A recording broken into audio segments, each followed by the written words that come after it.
카카오 안 하시면 안 돼요. 아, 그쵸. 전 세계 이 메신저 시장에서 차지하는 비율은 얼마나 될 것 같으세요? 미안하지만. 대충 1%? 1% 정도라도 되면 좋겠죠. 네. 제가 얼마 전에 그 알렉사의 그 순위를 한번 이렇게 본 적이 있는데 전체 메신저 시장에서 사람들이 이제 카톡을 쓰고 안 쓰고를 뭐 선택한다고 생각하지 않아요. 그쵸. 그냥 당연히 쓰는 거예요, 당연히.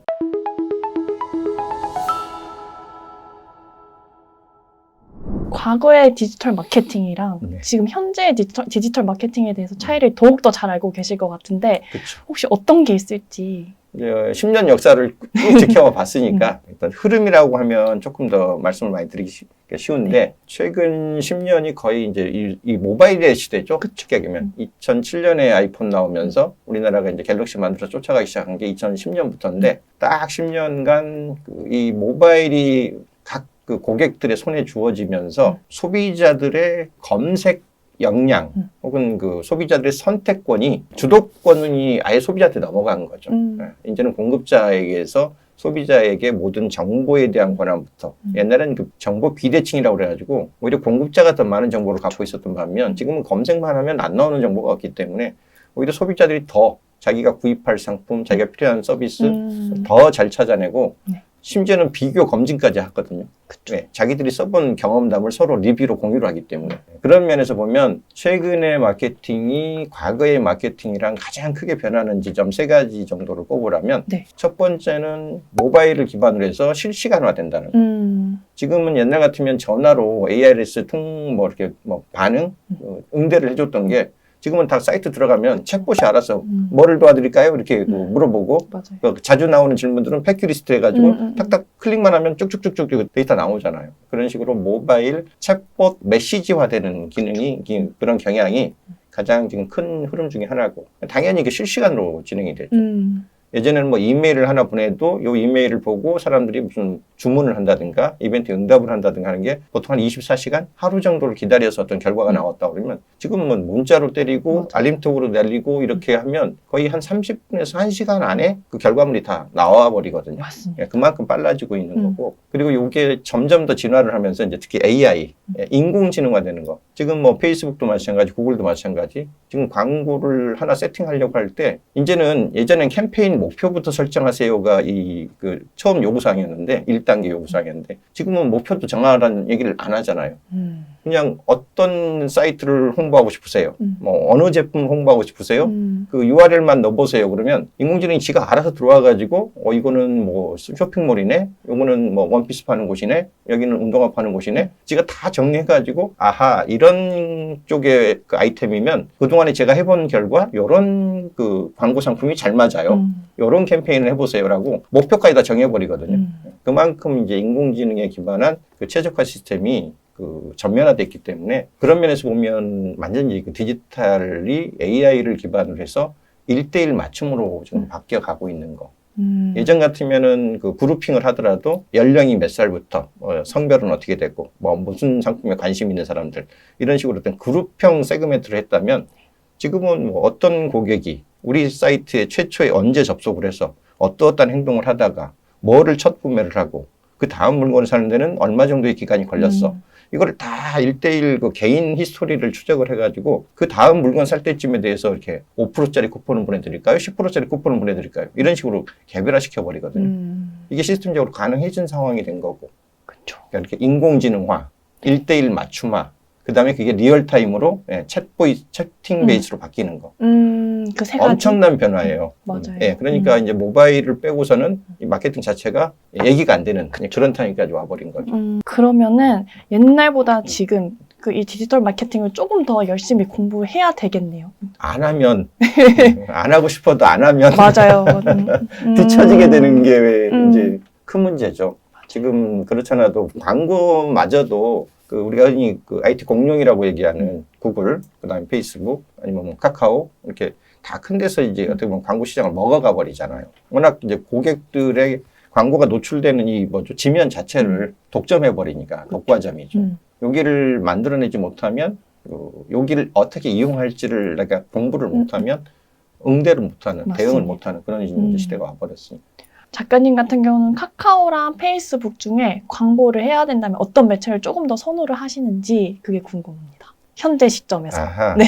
어떤 매체를 선호한다기보다 네. 이제 우선은 내가 취급하고 있는 아이템이 누구에게 더 먹히는 아이템인가, 누가 우리의 주 고객 대상인가를 먼저 분석하는 게 가장 선행돼야 되거든요. 네. 어떤 서비스고 혹은 어떤 제품이고 일반적으로 좋은 그런 플랫폼은 따로 없어요. 예, 결국은 내 고객이 누구인가, 그리고 그 고객들이 지금 어느 채널에서 주로 놀고 있는가. 우리가 흔히 놀고 있다는 표현을 쓰는데 어느 채널을 주로 이용하고 있고 어느 채널에서 이 소비하는 시간이 제일 많은가, 체류 시간이라고 그러죠. 예, 그거를 일단 먼저 분석을 해봐야지 이런 아이템에는 이 고객, 주 고객층이 이렇게 움직이니 이 채널을 중심으로 갑시다라든가 이제 저 채널을 중심으로 갑시다라고 해볼 수 있는데, 그래도 뭉뚱그려서 얘기한다고 그러면 카카오 안 하시면 안 돼요. 그쵸. 카카오가 전 세계 이 메신저 시장에서 차지하는 비율은 얼마나 될 것 같으세요? 미안하지만. 대충 1%? 1% 정도라도 되면 좋겠죠. 네. 제가 얼마 전에 그 알렉사의 그 순위를 한번 이렇게 본 적이 있는데 0.1%밖에 안 돼요. 0.1%? 전체 메신저 시장에서. 근데 그 0.1%밖에 안 돼요. 글로벌 시장에서는 0.1%밖에 안 되는 점유율인데 대한민국 시장에서 점유율은 95%예요. 맞아요. 95%. 그 점유율 차이가 너무 심해요. 예, 지금 카카오는 올 4월달 기준으로만 봐도 지금 국내 사용자 그 MAU, 먼스리 기준으로 4,600만이 넘어요. 예, 그 반면에 아까 페이스북, 인스타 합해도 이제 2,600만. 그러면 일단 광고를 우리가 한다고 했을 때 얼마나 빠짐없이 촘촘히 전달될 수 있는가, 도달이라고 그러죠. 도달될 수 있는가가 굉장히 중요한 요소 중에 하나인데, 그렇게 따지면 거의 더블 스코어 차이예요, 지금. 그러니까 카카오로는 국내 어떤 사용자고 간에 그 접근을 못할 데가 없는 반면 페이스북, 인스타 쪽 사용자만을 만약 타깃한다 그러면 전체 이 모바일 유저 중에 절반 정도밖에는 커버를 못한다는 얘기거든요. 그렇게 따지면 비즈니스적인 관점이나 뭐 홍보, 그 마케팅 관점에서는 무조건 카카오로 갈 수밖에 없어요. 대한민국 대표 메신저가 돼버렸기 때문에 사람들이 이제 카톡을 굳이 뭐 쓰고 안 쓰고를 뭐 선택한다고 생각하지 않아요. 그냥 당연히 쓰는 거예요, 당연히. 그래서 앞으로도 이 메신저를 장악하는 이 매체가 이 모바일 마케팅 시장 전체를 끌고 갈 수밖에 없거든요. 지금은 뭐 네이버가 아직은 버티고 있다고 생각할지 모르지만 점점 아까 제가 말씀드린 대로 모바일이 그 디폴트 채널화 될수록 카카오의 영향력은 더 커질 거예요. 그럼 작가님 말씀은 페이스북이랑 카카오는 업종별로 조금 차이는 있겠지만 일단 카카오는 무조건 하라. 하시라. 안 하면 안 된다. 안 하면 안 된다라는 안 말씀이시고. 하면 안 된다. 그러면 제가 좀 궁금했던 건데 이렇게 공부를 혹시 어떤 식으로 하셨는지, 사실 지금 유튜브 보면 저희 유튜브도 그렇고 되게 공부할 때가 많은데 그렇죠. 그 전에 혹시 어떻게 공부를 해보셨는지. 저는 일단 독학을 좋아해요. 독학을 좋아해요. 그래서 이제 어떤 관심 분야가 딱 생기면 이제 그거에 대한 그 최대한 그 뭐 하다못해 이제 뭐 검색부터 시작하죠. 왜냐하면 그 새로운 아이템이 나오거나 새로운 그 키워드가 나오면 이 아무래도 국내에서 제공되는 이 지식 컨텐츠가 그 내가 원하는 만큼 못 따라와요. 그러니까 결국은 이제 그 뭐 영문 그 원서를 보든가 해야 되는데 책은 항상 늦어요. 왜냐하면 이게 IT 쪽의 기술 발전이 워낙 빠르기 때문에 책을 하나 이렇게 제대로 종이책을 만들어내려면 편집 기간만 보통 한 3개월 잡거든요. 그리고 이제 원고 쓰는 기간까지 하면 거의 한 6개월 이후에야 이 종이책이 나와요. 그러니까 책도 늦고요. 대부분의 경우는 이제 그 글로벌로 그 영문화되어 있는 그 주요 그 블로거들 있죠. 네. 이 뭐 테크크런치라든가 뭐 이런 뭐 와이어드라든가 이제 해외 쪽의 그 매거진들, IT 매거진들을 보면 그 신규 새로운 아이템이 나올 때마다 신규 글들이 나오는데 거기에 전문 투고를 하는 그 전문가들이 있어요. 전문 블로거들이나 전문 칼럼니스트들. 이 사람들이 대부분 각자 그 자기 블로그들을 운영을 하거든요.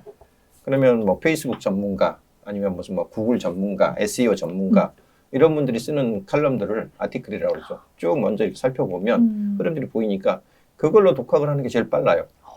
제가 작가님에 대해서 오기 전에 좀 조사를 해봤는데 서울대 수의학을 전공을 하셨다고 제가 맞습니다. 들었어요. 이 전공을 선택하게 된 계기가 혹시 있으실지?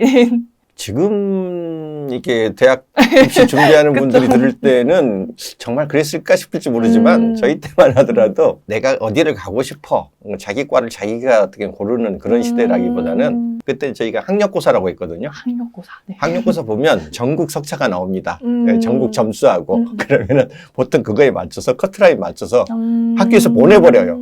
너는 이 점수면은 어디를 가는데 그 무난해라고 판단되면 전공에 무관하게 이제 그 진로 지도라는 명목으로 사실 담임들이 그냥 넣어버리는 그런 시제였어요. 그래요. 원래 제 개인 희망은 한양대, 그때는 한양대가 이 공대가 셌어요. 한양대 원자핵공학과를 써놨거든요. 일지망을. 근데 이거 가서 이제 지망서를 냈더니 담임선생님이 야, 임마, 너 이 점수 가지고 왜 거길 가? 그러면 어디를 가야 되는데요? 지금 네가 잘 몰라서 그렇지. 너 대학 들어가서 4년 졸업하고 남자 군대 갔다 오면 10년 지나간다? 10년 뒤에는 네가 지금 원하는 그 과가 뜨고 있다는 보장이 없어. 새로운 과를 가야 돼. 그래서 어딜 가면 좋은데 그랬더니 앞으로 유전공학, 바이오 쪽. 그때는 바이오란 말도 없었어요. 유전공학이라고 그랬어요. 유전공학이 앞으로 한 10년 뒤에는 뜰 거니까 거기를 먼저 갈 수 있는 데를 찾으라는 거예요. 그럼 거길 가려면 어딜 가야 돼? 그랬더니 딱 두 군데가 있대. 생물학과를 가든가 수의학과를 가야 돼. 근데 네 점수는 생물학과는 안 돼. 근데 이 네. 수유학이랑 그 마케팅이 사실 전혀 관련이 제 생각에는 크게 없다고 생각하거든요. 이게 처음 이렇게 마케팅에 흥미를 가지게 된 계기가 있으신지. 제가 이제 처음이 마케팅 업계 쪽에 자리를 잡게 된 거, 그러니까 시작을 하게 된 계기가 99년, 2000년 어떤 일이 있었냐면 우리나라에 소위 말하는 그 1차 그 벤처 붐이 일어났던 타임이에요. 우리가 보통 테헤란로에 뭐 IT, 닷컴 버블이 일어났다고 했던 그 시기인데 사실은 97년도에 그 IMF가 터지면서 국내의 어떤 산업 전체 흐름이 크게 한번 위기를 맞았었거든요. 어떤 형태든 새로운 어떤 그 시도와 탈출구가 필요했던 건데 그때 이제 정부가 앞장서서 정책적으로 이렇게 IT 쪽을 지원하면서 이제 그런 하나의 거대한 IT 흐름이 하나 생겼던 거죠. 근데 그때 대부분 이제 우리 기술 IT들이 많았거든요. 그때 뭐 새로운 데이터 통신, 지금 나왔던 다음, 뭐 이런 것들이 다 그 당시에 이제 만들어졌던 애들인데 저희 같은 경우는 특이하게 이제 그 IT를 기술적으로 접근하기보다는 마케팅적으로 접근하면 더 큰 시장을 만들 수 있다라는 어떤 그런 철학이죠. 사상을 가지고 있는 업체가 하나 있었어요. 지금은 이제 사라져서 이름을 대기 좀 그렇지만 거기에서 마케팅에 대한 기초랄까? 기술이 아무리 좋아도 서비스가 아무리 좋아도 그 마케팅이 받쳐주지 않으면 사실상 성공시키기 힘들다라는 그런 것들을 많이 경험을 하고 그러다 보니까 자연스럽게 이 온라인이나 디지털을 이용한 마케팅 쪽에 그 시작부터 훈련을 좀 많이 한 편이에요. 그럼 99년도 그게 이제 시작이라면 시작이죠. 이때부터 네. 시작이 됐다라는 말씀이신 거고. 지역 내에 있는 우리 고객들을 상대로 하는데 제주도에다가 광고할 이유가 있겠어요?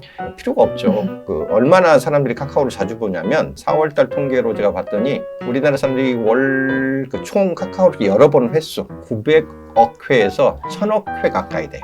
토탈 아까 4,600만이 한 달 동안 제가 쭉 계산해봤거든요.